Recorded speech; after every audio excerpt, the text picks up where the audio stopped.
You are now listening to EdYOUcate, the most fired up educational podcast there is. EdYOUcate is all about the quality education access to students and how we can provide research-based solutions to free the young minds of the world.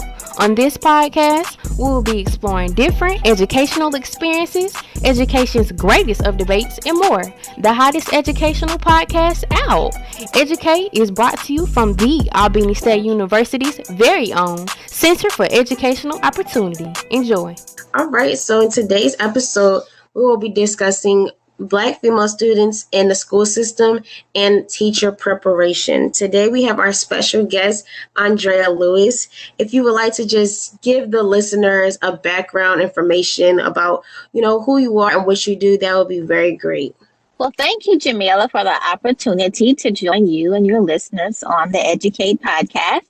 My name is Andrea Lewis. I am the Director of Student Success at Spelman College. I am also an associate professor and have experience working as the chair of the education department at Spelman for 7 years, as well as a teacher and administrator in Atlanta Public Schools. Thank you. Thank you for that. I heard that you are alumni Spelmanite. Yes, I am. That is really great to hear. I just want to, start off by asking, is there a personal or an experience or a passion that you have for Black girls in general attending schools and attending white schools, especially since you come from like an HBCU? Is there like a deeper passion about Black girls attending, furthering their education and attending white schools? Absolutely, Jamila.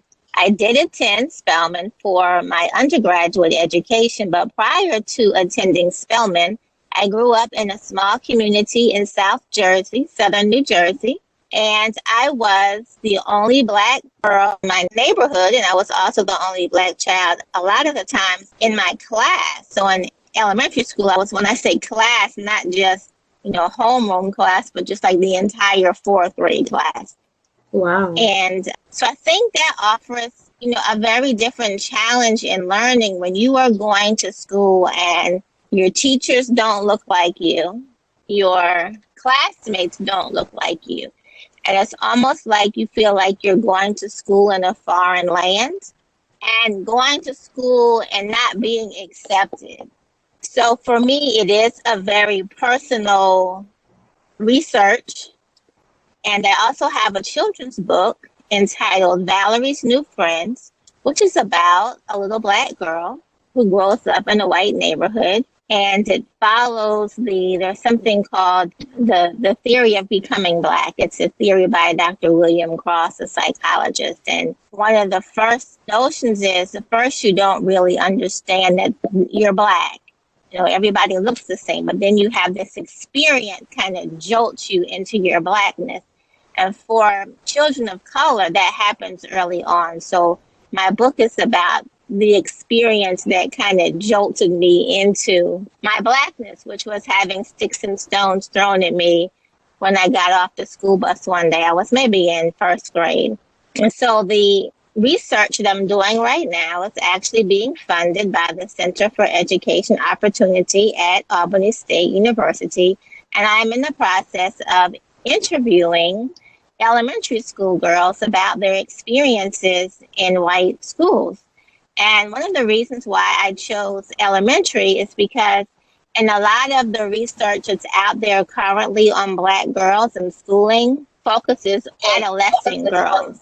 And I really wanted to look at children who were in elementary school before they get to that adolescent period, because I want to see what their foundation is and the experiences that they have in school, and especially if they have or are using their agency or their voice or their power to speak up, especially about injustices, or speak up and speak out about having books or curriculum in their classroom that relates to them.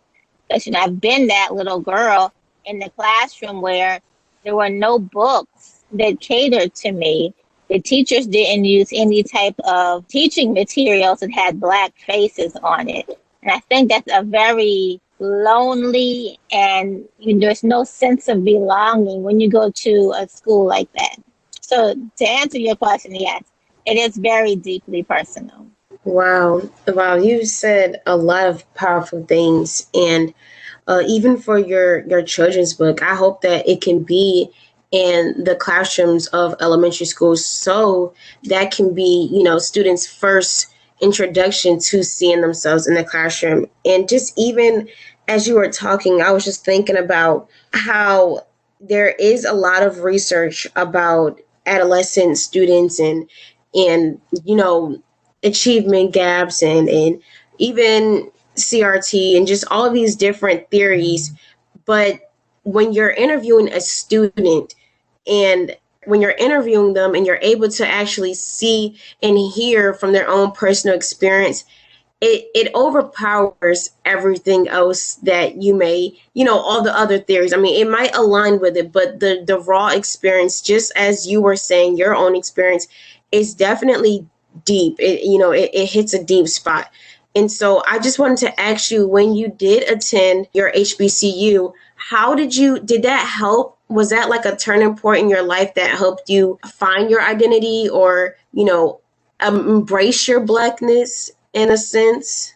Well, I will say that growing up, even though I was the only Black child in my neighborhood and in many of my classes, my parents still had me in Black organizations, and I attended a Black church. So it wasn't like I had a void in my life of Blackness. And my parents ensured that I knew my culture and current events and history. So I was very deeply embedded in my Blackness and Black culture outside of school, but not in school.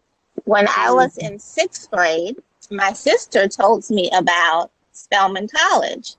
And to me, learning about a college that was made specifically for me, a Black woman, I think that was so empowering, even at 6th grade, to know that there was a place that I could go that was made especially for me.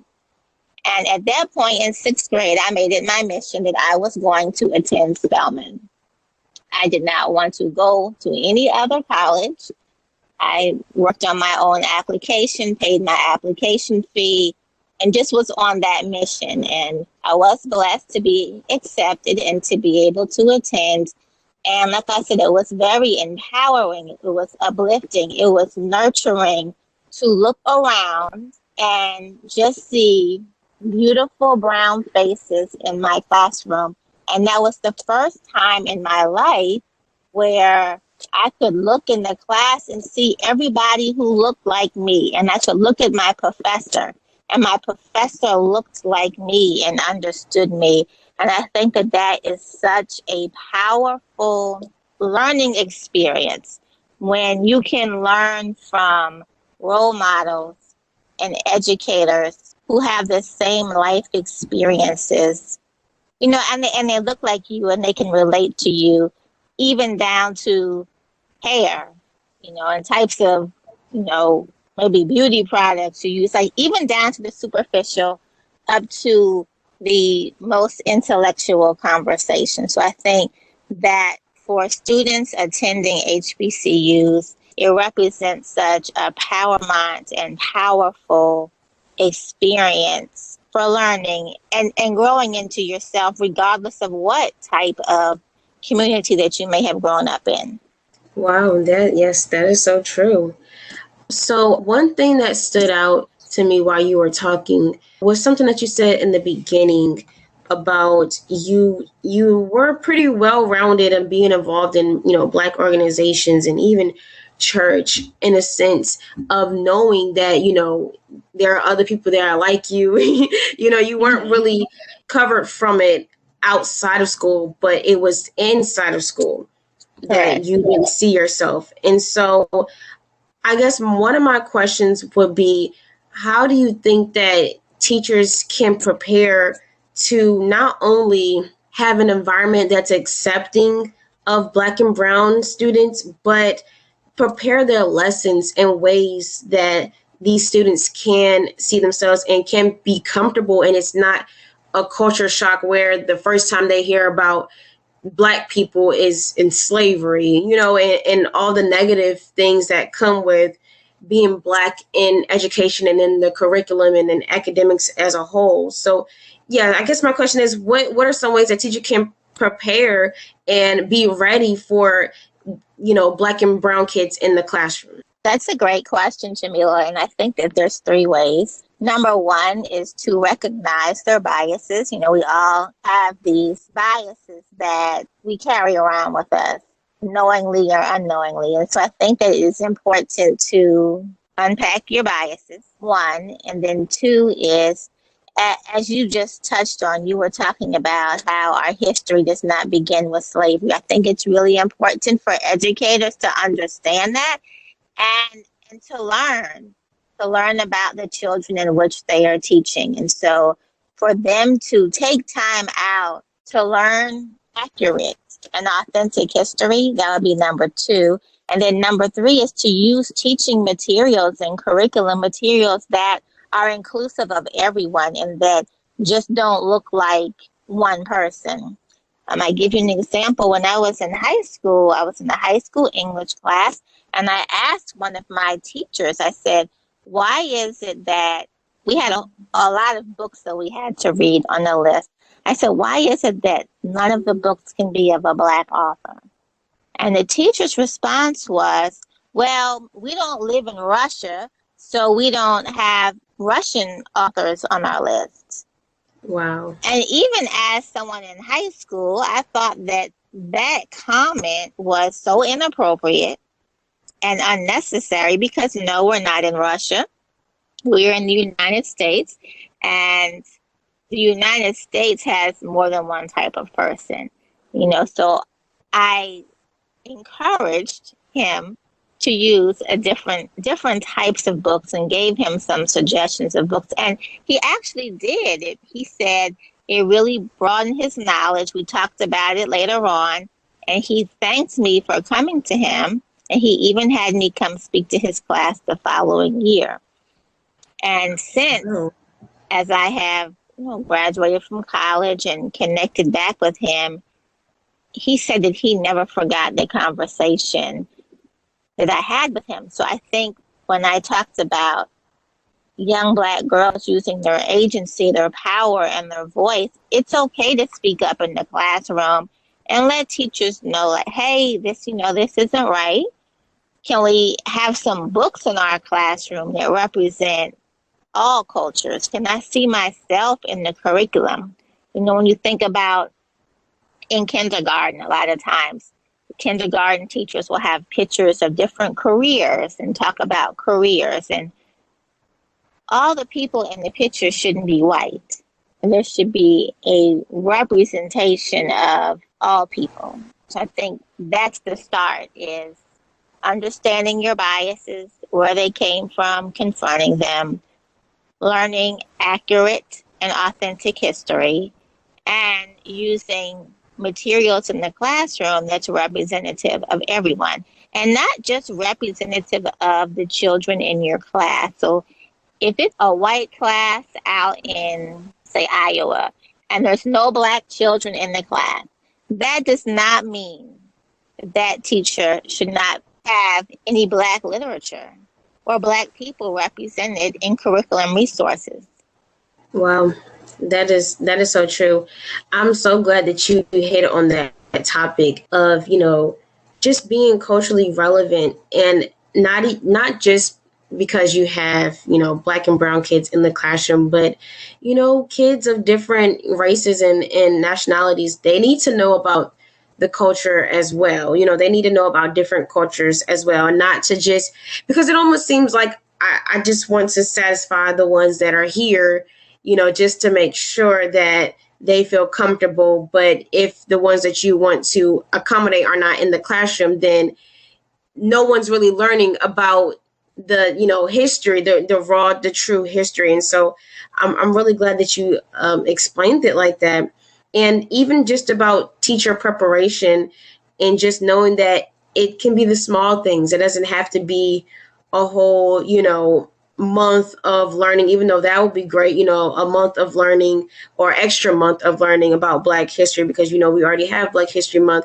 It's not, not that it has to or it couldn't be, but just the minor changes that allows teachers themselves to learn more, because, as teachers, you learn what you're supposed to learn when you go through your education classes, but you truly, truly learn more when when you're in the classroom. And then I love how you said the students, they have advocacy, especially, I love what you're doing with the Black female students, having agency, over their voice and allowing their teachers, their professionals to be able to look at things from different perspectives. And so I just, love everything that you were saying. And I'm sure when, different students hear this, they will have the courage to be able to step up in a respectful way and just, enlighten the adults in the classroom about what they would need best for them to be successful. And so speaking of what students need best to be successful, we all know that we're still currently in a pandemic, but it's definitely have been, led to schools reopening, and most schools are reopening in the fall to allow all students to come in face to face. Would you mind just giving your viewpoint and your perspective on how teachers can, implement preparation during this time for students to come back and be prepared after a whole year of just, an abrupt situation that really took the whole world by surprise? Yes, exactly. I call it our COVID-19 academic disruption. I think that as students transition back to in-person learning, for those who did not return to school during the 2020-2021 academic year, I think teachers need to be mindful of two things in particular. One is learning gaps, academic learning gaps, because not all children learn well remotely. And, you have children who sit online in class and are not really engaged. And the teacher doesn't know them, and the teacher doesn't know their learning style, and to know that this child has checked out. And while this child has checked out, this child is not learning. And I'm really speaking this time as a mother and watching my own two children doing online learning and watching the interactions between teacher and student. And so in addition to really paying close attention to learning gaps that may have occurred during the previous academic year, I think that there needs to be a very intentional look at the mental health of children and teens as they transition back to school. The pivot of COVID was a lot for everyone, children, teens, adults alike. One day we're just going about our normal business, and the next day seemingly the entire world and everything that we do and the way we do it is turned upside down.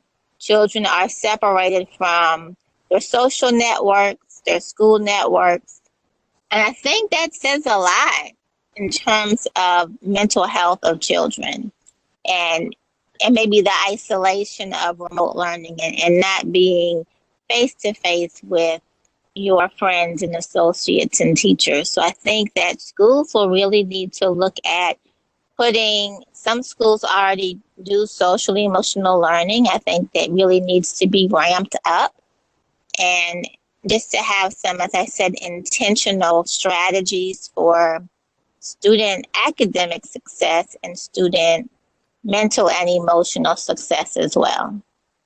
Wow, I like how you said that there are some students that really couldn't learn well remotely. And I wanted to ask, what about the students that realized that they, could learn remotely and actually prefer to learn virtually rather than being in the classroom? Do you think that there will be a way for teachers and in school systems to be able to support the needs of the students that may be their new learning style that they didn't know that, they're more comfortable with. If, parents would, advocate for their child, do you think that's something that we could see in the near future? Yes, and I definitely hope so. I know that a few of the local school systems where I live are incorporating virtual academies that will be a permanent option for students. You have another segment of students, as well as teachers, I might add, who actually thrived and did better in a remote environment. I agree with you that there needs to be opportunities for those who did well and would like to continue virtually, for that to still be a viable and a permanent option for them.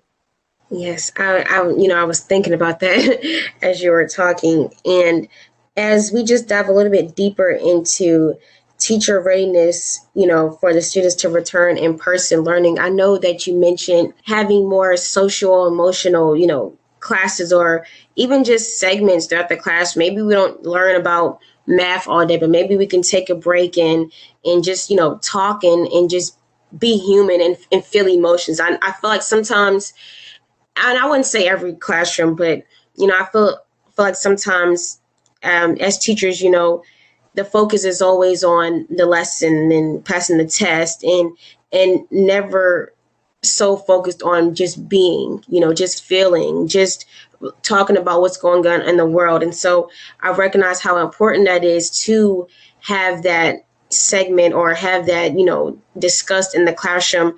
But what other things do you think that teachers can do to be ready for in-person learning, whether that's, better safety measures or, better ways for teachers and parents and students to feel more comfortable? Because, there are some teachers that I know when I've done, observation hours, they don't really feel comfortable with having student observers come into the classroom. And so, what can be done better in the schools to help prepare for in-person learning as a recovery, for what's been going on, and kind of in a way that, we're not so much scarred, but we're trying to heal from that, if you can understand what I'm trying to say. Yeah.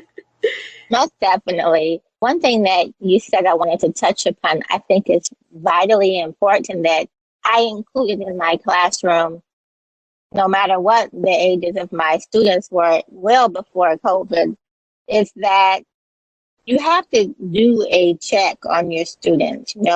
I'm always asking students, like, how are you? And it's not a surface level, how are you? I want to really know, like, how are you? Because if students aren't well, they can't learn. It's going to be a block. If you're worried about where your next meal is coming from or how your parents are going to pay a bill so you can stay in college, if you're worried about a parent who is incarcerated or someone has passed away in your family, that's at the forefront of your mind. 2 + 2 = 4 is not at the forefront of your mind. Right. So I think that check-in and understanding, truly understanding and knowing your students it's not even important. It's critical. It is absolutely necessary for a highly functioning classroom and an effective teacher. You have to understand what makes your students tick and how they learn. And that's whether I'm teaching first grade or I'm teaching college level. It's the same. My level of care and compassion and commitment to checking on my students. I think more of that will have to be done as children return to schools or campuses. I think that there needs to be very, very specific rules and policies that are in place as teachers return to work. There cannot be any ambiguity. There has to be rules so teachers know exactly, are we wearing masks? Are we not wearing masks? What is the threshold for shutting down schools in terms of COVID cases? I think that those type of rules and policies, if they're not in place, it's going to cause chaos. And it's also going to cause uncomfortableness with returning to the classroom. And I think it's important for everyone to remember, students, teachers, and parents or family members, that we're all in this together. Everybody's returning back to school in person. Everybody is dealing with some type of COVID post-traumatic stress. We are all in this together. So I think that there needs to be an extension of some grace and patience, just the humanness and the human touch of teaching as we transition back to school and being in person. I think that really is one of the great lessons that will need to be learned, is the grace and the patience and the humanness in the return back to school. And again, the rules and the policies, so everybody knows what to expect, how to expect it, and what will occur. Wow, I don't think anyone could have said it better than you. That was great. You definitely put everything into perspective, and I'm sure the listeners, whether it's students, parents, teachers, school board leaders, I'm sure they definitely gained some more knowledge from just being able to know or taking advice and tips on what to do to move forward. And so I really thank you for, everything that you have said on this episode. It was definitely golden and of great value. You have just completed the most recent episode of the EdYOUcate podcast. Thank you for listening to the most fired up educational podcast out. Tune in every first Wednesday of each month at 5 p.m. during the 2021 through 2022 academic year.